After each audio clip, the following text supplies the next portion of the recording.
On démarre cette journée avec le face-à-face de SCD Alu contre Foot 66.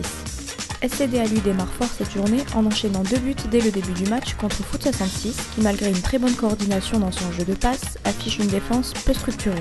Les équipes se cherchent, ce qui entraîne une succession de fautes des deux côtés. Finalement, la défense de Foot 66 se ressaisit après des débuts un peu chaotiques. Une fois le jeu devenu plus cohérent, des tensions commencent à apparaître, les esprits s'échauffent, engendrant des contacts physiques et des exclusions dues à un manque de fair-play de certains joueurs. Foot 66 finit par remonter au score et affiche un avantage après un enchaînement fulgurant de buts. La concentration de SCD Alu décroît, rendant leur défense fébrile face aux attaques successives de Foot 66, et leur tactique devient incohérente et ne rivalise plus avec le jeu construit de Foot 66. Dès la deuxième moitié du match, SCD Alu se ressaisit et propose un jeu plus intelligent et offensif qui rééquilibre le match qui se terminera par une égalité de 14-14. Une réaction du SCD Alu. Un match très dur contre une bonne équipe.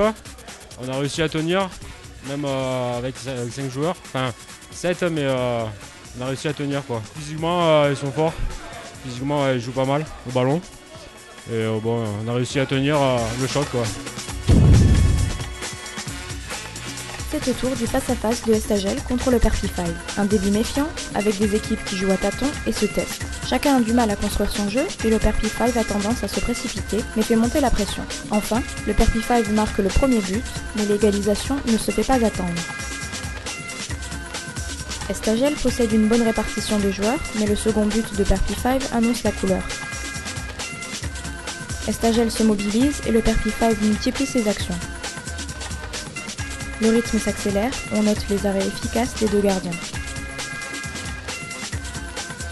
La fin de ce match est dynamique et c'est le Perpify qui le remporte avec un score de 13-8.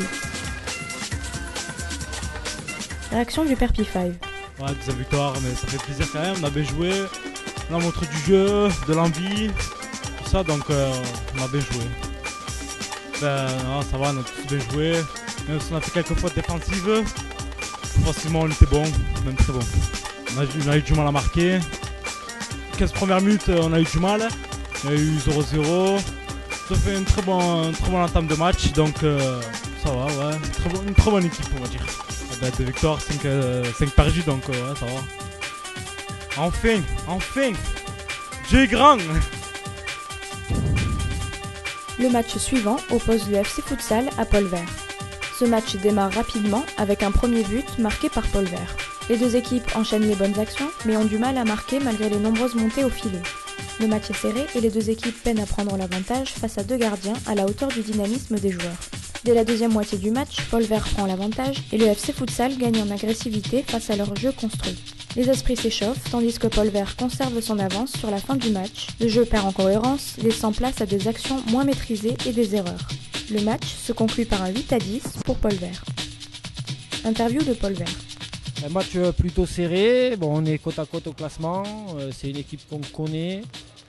C'est un match qui a été plutôt serré et bon, on a dénoué le match en fin de match quoi, et bon, un arbitrage un peu litigieux, mais bon, ça se joue des deux côtés et c'est l'arbitre, hein, on peut pas, quand il y a un arbitre il faut jouer avec l'arbitre. Sinon un bon match dans l'ensemble, une bonne équipe en face. Au classement on se talonne, donc c'est pas pour rien, et non, je suis content du match, content de la victoire et on s'est fait plaisir, c'est l'essentiel.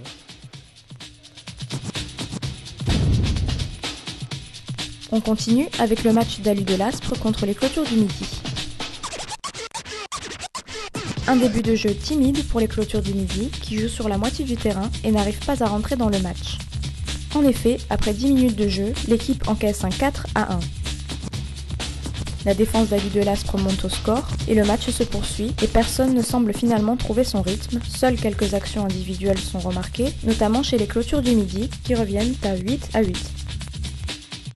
De nombreuses frappes lointaines s'enchaînent, ce qui n'arrange pas l'aspect collectif. Mais les maillots jaunes continuent dans leur lancée. Au final, c'est un score de 10-18 pour les Clôtures du Midi qui achèvent la rencontre. Commentaire des Clôtures du Midi. Au début on a eu du mal, comme d'hab, comme on le dit à chaque fois, notre équipe on est premier, on est au haut du classement, on est premier, mais on a du mal à jouer contre les équipes du bas du classement, parce qu'on se met à leur niveau de jeu, et du coup on joue mal. Et après, vu qu'on se fera le dessus, c'est là on se réveille, après on a assuré, on a planté les buts, et voilà.